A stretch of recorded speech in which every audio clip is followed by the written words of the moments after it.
So you did it. You made it. You're an entrepreneur. You're doing something that you're extremely passionate about, something that you know improves other people's lives. And yet you're struggling right now. You're struggling to get people to notice you, to recognize the value of what you're putting out there into the world, and to see like how their lives could be changed just by working with you. The issue is really this, y'all. It's that you don't have a roadmap. You don't have a process. You don't have this clear cut, structured conversation, which is, hang on, I'm going to say a bad word here, is what a sales process is. It's really how we sell things to people. And I know a lot of people hate that word, right, Joe? Like a lot of people, they hear sales and they're like, excuse me, count me out. I talked about a dentist I spoke to recently who said, I don't like using that word. I use persuasion or something. I was like, it's really not better. It's kind of worse, that word. So let's kind of break it down today. I really want to get into this. And what comes top of mind to me is, if you guys remember the Alec Baldwin starring flick, Glenn Ross. Glenn Ross. This guy drops an acronym. The acronym is ABC, and everybody's heard this, and it stands for always be closing. Here's the problem. When you think about that, I feel like that gets misconstrued or misinterpreted most of the time, because always be closing really means, to us at least, to always be pushing in an empathetic way to help a person understand the emotional value and positives of moving forward with you and what it is that you're offering, which means that you're following a structured conversation along a pathway that's clear and concise. It's a sales roadmap that we're going to talk about. And it is not always be pitching, because that would be ABP. Right? Yeah. Always be pitching ABP. The funny thing we'll get into today, you guys, is that we watch a lot of sales calls. We do a lot of sales call audits. So if you guys are working with a coach right now that doesn't do that, maybe you should consider talking to somebody who does.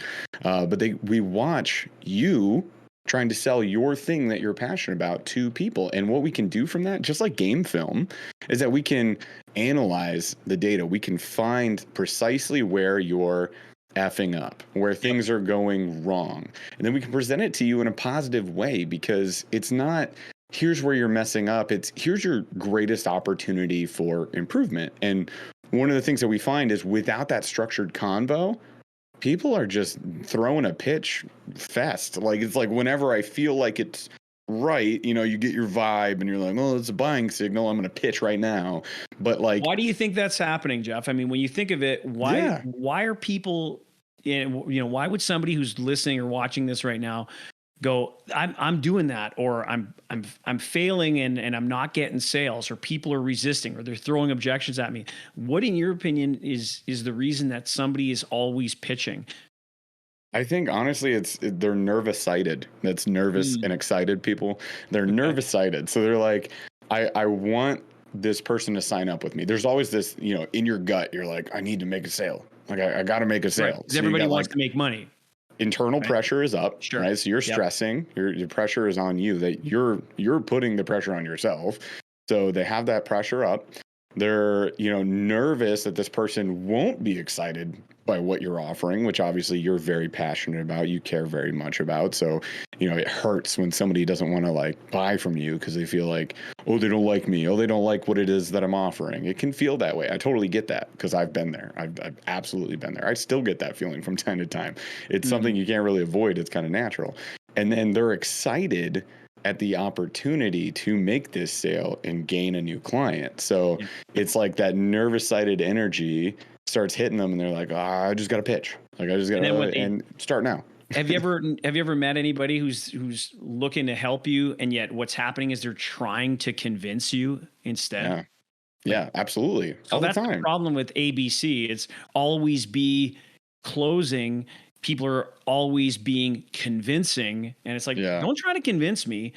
You can't start pitching me until you've earned the right to get there. And what Jeff is insinuating in all of this is that, yes, you got to have there's the art form of conversation, which takes practice, and you got to get really good at it.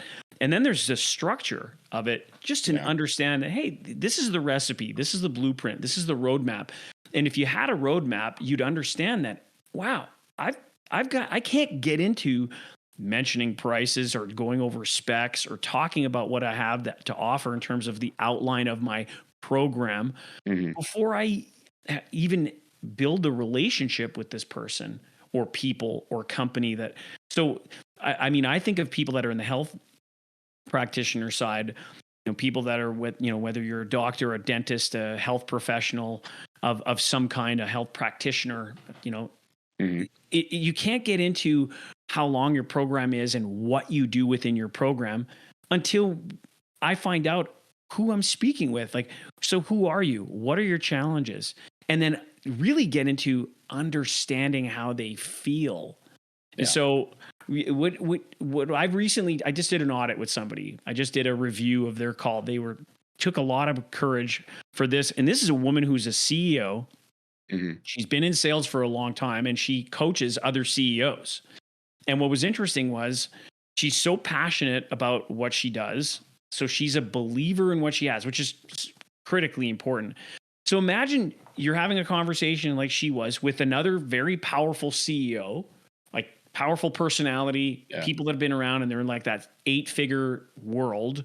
And now a comment gets made and that comment triggers where it's like, oh, that's an opportunity for me to tell them about what we do.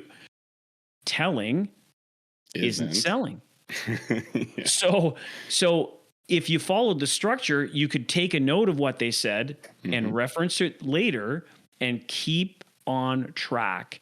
Now, again, when I say keep on track, if somebody were to bring up the fact that, and a lot of us are doing this by Zoom, if somebody were to bring up the fact that they have a dog or a dog, I don't know about you, Jeff, how often has a dog or a cat shown up, in the middle of a Zoom call? Oh, often. And you got to make a point. That's an easy rapport building opportunity. And we role play this, Joe. Absolutely. I try to get people to do this more in our role play. Joe knows exactly what I'm talking about. So in our dojo sessions, we do them live. They're on Zoom and we're role playing, right? We call it sparring. And it's your opportunity when you're sparring to really play the scenario or to go through the motions, right? So the opportunity is play the scenario up to an 11 out of 10, not 3 out of 10, which is like, just, hey, what exactly is it that you want to go home and think about today, Joe? Instead, like, you can play up the scenario. So my name is Robot Jeff. Exactly. I am AI. So Joe and I will throw into the mix something, like, oh, I got to go walk my dog, Joe will say, when he says I need to go think about it. And I say, hey, Joe, I can appreciate that you might want to take some time to reflect on this. Hey, by the way, what kind of dog do you have? And I'm just inserting a little bit of rapport building in there as well. Like, I have a dog, so I can relate on that level. If you hate dogs, maybe get to know a few breeds or something. But, the more you know about more things, the more you can relate on, the easier it is to build rapport with people. If you don't do anything interesting, it's very hard to build rapport with people because you're a boring person. And you got to be genuine. Like, I mean, if you come into this, this is so important. If you come into this and you're not genuine and you don't care about people, well, guess what? People are going to pick up that vibe. Like, the vibration comes across. You could go to a party and it's a good vibe or a bad vibe. You meet somebody on Zoom, you're having a conversation. It's a good vibe or a bad vibe. It's either or. Yeah. And so if the vibe is bad, it's because it's all about, here it is. And if you're pitching me, telling you it's a bad vibe. That's like getting a cold DM, like somebody just saying, hey, let me just get to the point. We do this. We could do this for you. We could get you 60 new leads per week. Like, how many of you have ever received that before? No, it's worse than that, Joe. It's immediately the pitch. It's not just, I'll get you leads. It's, hey, I noticed you have a business and I run this company that gets people leads. Here's how much it is. Want in? And it's like that's how bad it's getting. And my answer to that is like this: how do I not only delete these people? How do I block them from my life? Yeah. Never, let alone my Facebook. It's like, get out of here. So come back to it. It's somebody just mentions their dog or just, okay, great. Click the pause button and start talking to the person. And it just seems like people have forgotten this art form. And this is the balance between like a great sales, or what I like to call buying conversations, are ones where people build KLT, know, like, trust. So start talking to people where you want to get to know them. So what do I need to do in that, whether it's the cat, the dog? In your case, I noticed the fishing gear that you've got in the back wall. I'm like, clearly you love fishing. I'm just curious. And again, I love to be curious. You know, one of my good friends and mentors, I call him the quiz master, because he starts asking people questions and he goes down these rabbit holes. He's just clicked the pause button. He goes down the rabbit hole to be able to find out a little bit more because he's genuinely curious. And then guess what he does? He comes back and he presses the play button. He goes right back into his roadmap. So it's like the branches of a tree. Like, they don't fight amongst themselves. They just grow out. You can go back, to the initial trunk and then keep going upwards. That's what it is. You just, okay, I'm taking a detour here real quick. I know how to make my way back and keep going. And that, I think, is something that very few people have been able to figure out. They either stick with the recipe, and it's so like rigid, and people don't get it. And it's like, if you're really going to get good at this, you've got to practice it and relax, and you got to learn and practice the relax. And then you got to have fun, which, as odd as this may sound, people need to learn how to have fun on this. Like, people get so nervous, and I can understand. I remember being a time, and I'll ask you this, Jeff, have you ever been at a time where it's getting close to the end of the month and the number isn't there? You're feeling a little nervous. It can be hard at times. We say this all the time. When emotions go up, intelligence goes down. Right. And so you suddenly do some stupid stuff, when in all reality, what you should be doing is just relax and have buying conversations with people, because they're going to be influenced to want to buy from you if they know, like, and trust you. Exactly. It's a fumble is what it is. It's essentially, when are you most likely to fumble the ball? When the pressure is on. When it's relaxed, when your team is up and you're doing great, you're not going to fumble the ball. You'll be fine. Nope. You're overconfident at that point. It's when the numbers are down and the pressure is on. And I've been there. Like, I worked in a corporate fitness environment, and end of the month, if our numbers aren't there, not only am I getting a stern talking to, I could get fired. Sure. Like, there's a company that would just cut ties like nobody's business. Like, I'm letting you go. You didn't hit the number by. So if my job's on the line, I got the pressure on, and I need to be in that focused moment, like paying attention to this person. And one of the mantras, like, I've always had is, I'm going to get to know this person. I'm going to find a way to connect with this person. Does this sound familiar to the acronym that Joe was talking about? KLT, know, like, and trust. I'm going to help uncover their problem and help them understand it. And I'm going to help them find a solution to that problem, whether it's with me or not. And that's important, because that takes my own pressure off of me. There's a lot of pressure on me if it's like, I'm going to help them connect with my solution and sign up with me. Instead, I'm thinking, I'm just going to help them understand what this problem is. And again, telling isn't selling, so I have to ask a lot of questions to get them to be like, oh, okay, that's why this hasn't been working. And I did this in fitness all the time. They'd be like, I did Beachbody, I did Weight Watchers, and like, none of this stuff is working. And I would be asking them questions and questions and questions. And eventually they'd be like, oh my gosh, this whole time I've been doing it wrong. Right. And once I got to that point, I was good. Like, they feel like they came up the answers. They came up with them themselves, and that's so much more powerful. It's the thing that comes to mind for me when you were talking about not building rapport and looking for the pitch and like always be convincing is like, go car shopping, you guys. Go shop for a car. What they're going to do is they're just going to go features, features, features. And they're going to be like, I see you have kids. We have sliding doors on this van. And you're like, me, I'd be like, I don't want a van. Like, I don't want to be the dad in the van. No offense to dads in vans. I had a van for a long time. But like, at this point in my life, I don't want the van. Like, I want something that's better for me, that makes me feel good for me. So you made an assumption. You have kids who need sliding doors. And you're now trying to convince me that that's what I want when it's not what I want. When instead, if you would ask me questions, we would come to a conclusion that's more win-win. Because I also feel like a lot of the times you enter a sales conversation, it's like a win-lose scenario. So you either do it this way or you don't. Or you either get what I'm offering or you don't. And to go back to the thing about this example with kids, like, right? You've got kids?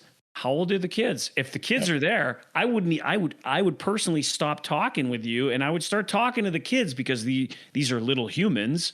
And I would be, hey, so what's your name? And how old are you? And I would start talking to the little people because like I'd give them something to do. Like how could interest? Hey, do you want to come and sit in the car too? Hey, come on.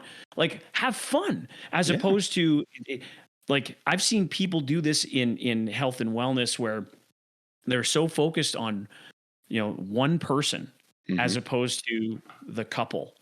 Yeah. Like, and they're just missing out on the point. Well, if you can get it's win-lose. That's why, because what does that salesperson do? And I was told to do this at a point, and I said, I won't do this. Is you got a couple that's come in to talk to you about personal training, for example, and one of them is interested and one of them's not. So what do? You target the one that's interested. Say like, well, I'll just focus on signing them up, and then this person can do whatever the heck they want to do. And now you're ignoring the other half of the couple. Yeah, as opposed to saying, hey, so I'm curious, what do you think is going to be the benefit for your spouse in this? Yeah. How would you benefit when your spouse is feeling better? So you can involve them. And you mentioned something earlier. You said you want to get to know somebody, you want to get to like them as well. And you said uncover their problems and provide solutions. So you're looking for clues. That's exactly what that's the acronym is KLUS. Right? They're the clues. KLUS. Know, like, uncover, solutions. I love it. I don't know if you did that one on purpose or if we've just made this up on the fly here. I think we just made it up on the fly, but that's a mantra I've been using since 2010. It's literally something that the art form of a buying conversation to get someone feeling compelled to go, I just want to buy here. I want to buy from you. I believe in you, because that's the other part. A lot of times people, when they're speaking with you, they don't have that belief in themselves. Right. So understanding this roadmap is one part of the equation. The other part of the equation that is a critical component, we come back to this often, is what's your tone? What's your body language?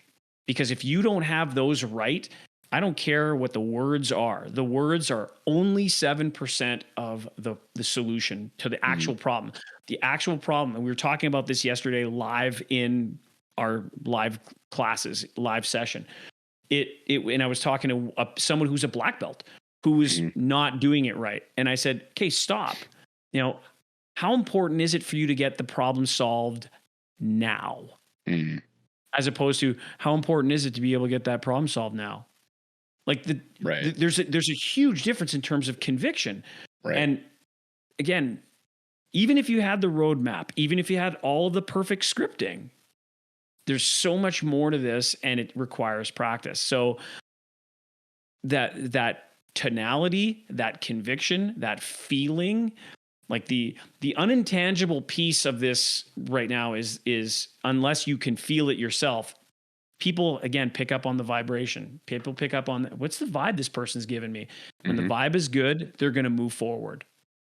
So are you asking the right questions? And can you just like develop a relationship? In fact, if it gets to the point where somebody's, they can't decide, because that will happen at times. Sometimes somebody's just not going to decide, and you leave them go and you rebook for another call, or they just give you the courtesy of coming back and saying, hey, Jeff, and I don't know if this has ever happened to you. It's happened to me like many, many times in my career.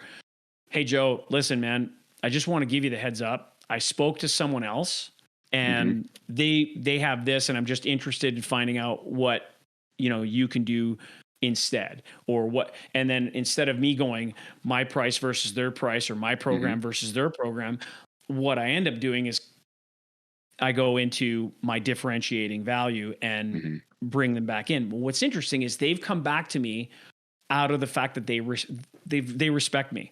Like if you can have people come back to you, even if they see something that might even be the exact same service at a lower price, and yet they come back to you because they want to work with you, it's an opportunity for you to be able to, okay, what's the question? How do I go into my differentiating value so that someone's compelled to go, I'd rather spend a little bit more and work with you. That's when you know you've got your process down.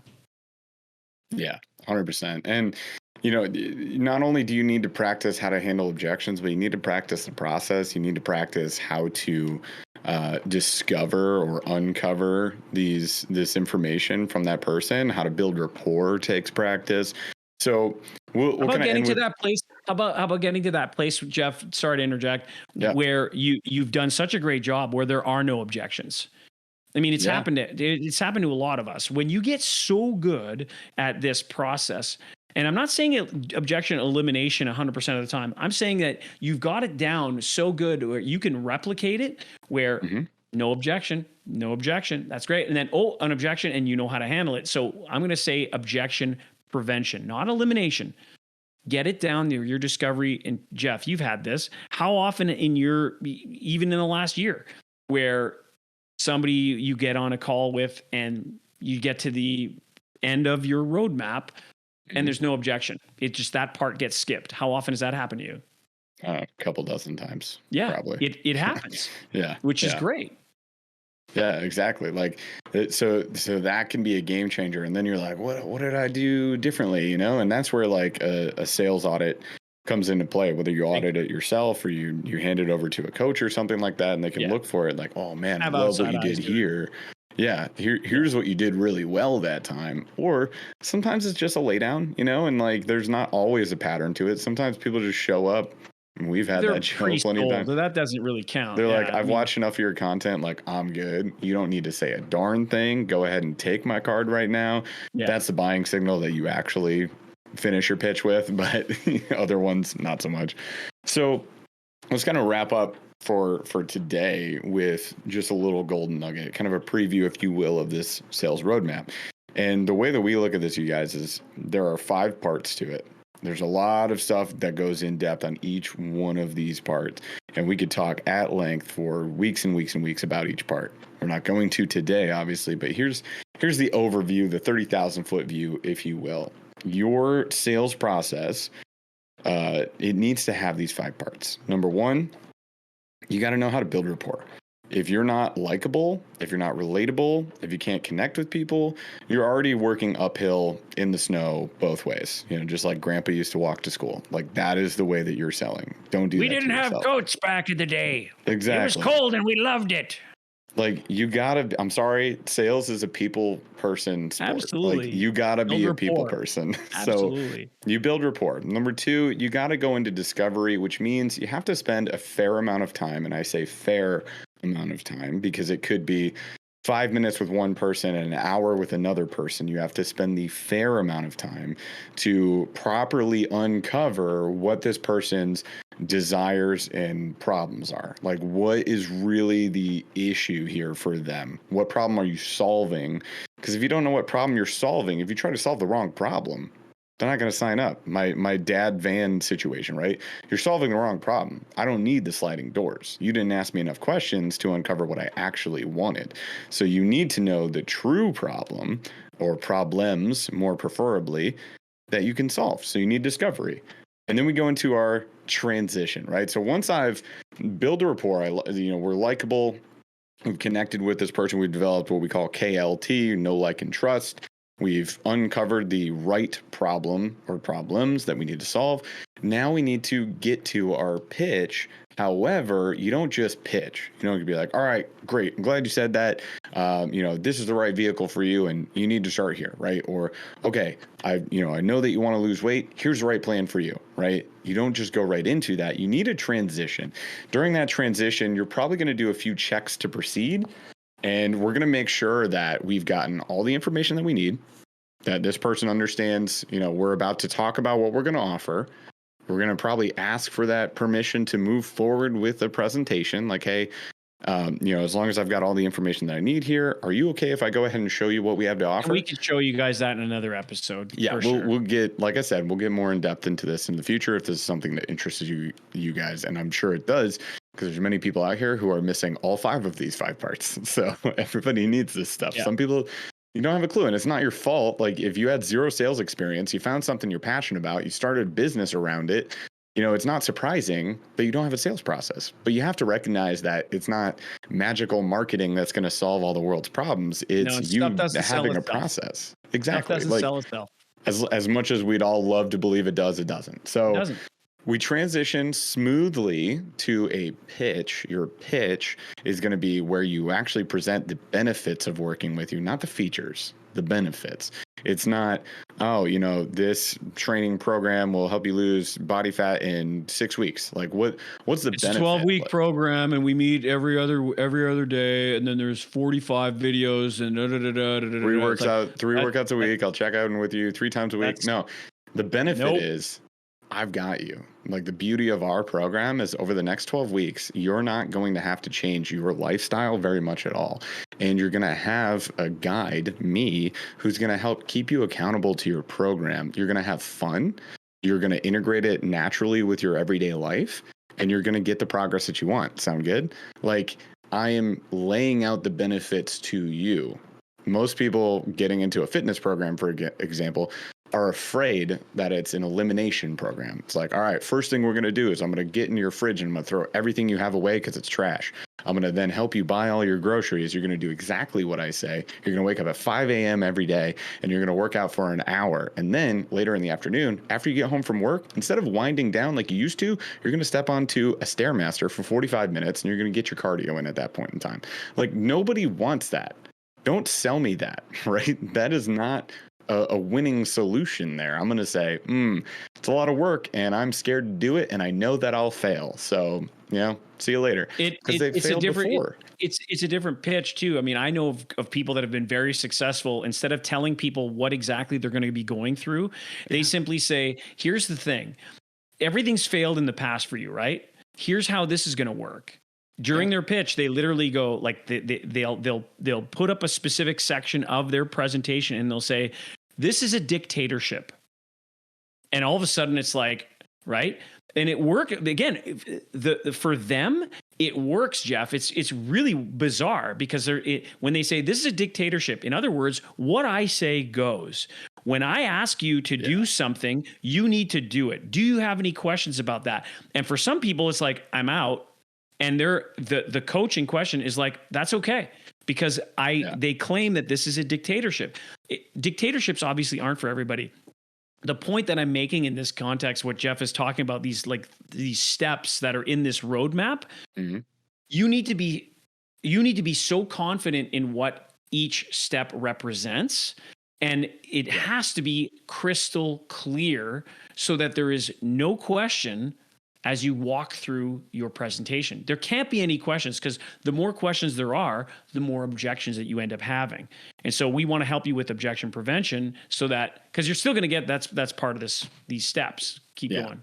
So you need the check to proceed at that point, and you ask this specific question. Do you have any questions about this specifically? Because if you don't say the word specifically, you won't get any questions. They'll be like, no, I'm good. If you say specifically, all of a sudden it's this magic word that, like, open sesame, I've got all these questions. So make sure that you do your check to proceed throughout the pitch. And then, of course, the last piece that surprisingly, I find more often than not, people miss this 5th part of the sales roadmap. And you guys, your mind might explode right now. It might melt out of your eardrums. Here's the thing. They don't close. They think they do, but they don't close. They haphazardly bring up their price, and then they yes. Right. And then what I mean? That's like, it's like, and that'll be 5,000. And then they go over here and they hide in the corner and like, what do you think? Want to get started? It's like a kid, who knows they're in trouble trying to talk to their parents. Like my kids do this all the time. Like, my daughter painted her nails the other day. We were at a cousin's house, and the cousins went upstairs and played. She painted her nails.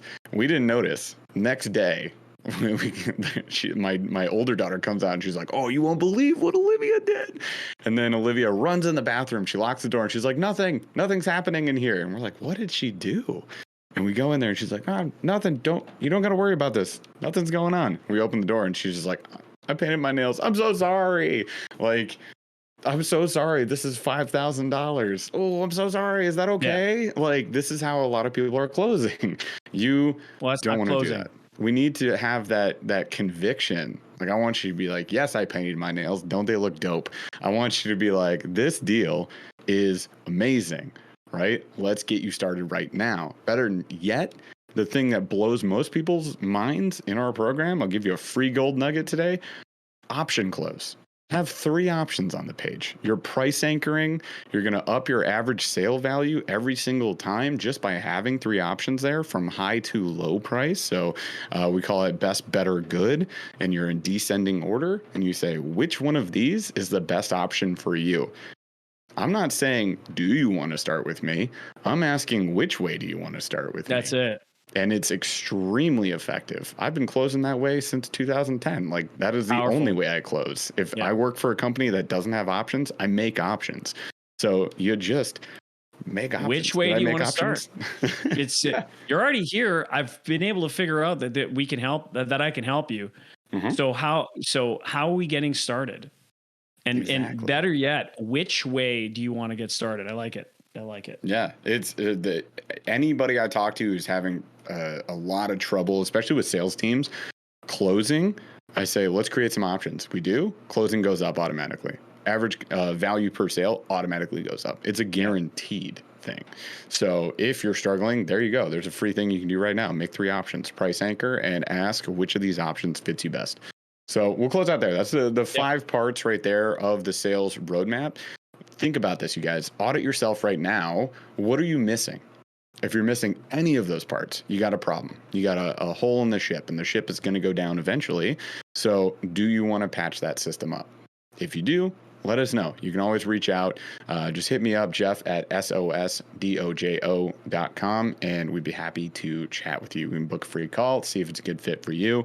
And we'll be talking a lot more in depth on this on the show. So just, pay attention wherever you can find this show, which is probably on YouTube, we're assuming, because this is episode 1.